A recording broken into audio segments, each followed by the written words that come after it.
Have you ever solved this type of problem?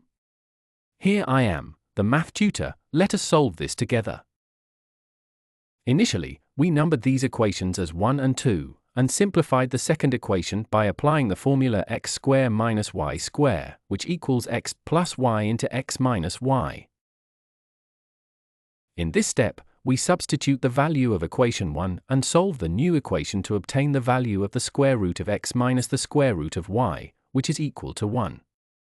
We turned this equation 3. Now, we add equations 1 and 3 and solve for x to get its value of 9.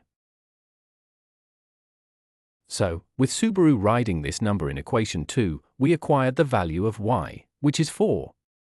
Hence, our solutions will be x equals 9 and y equals 4. So, if you learn something new, make sure to like this video and subscribe to this channel.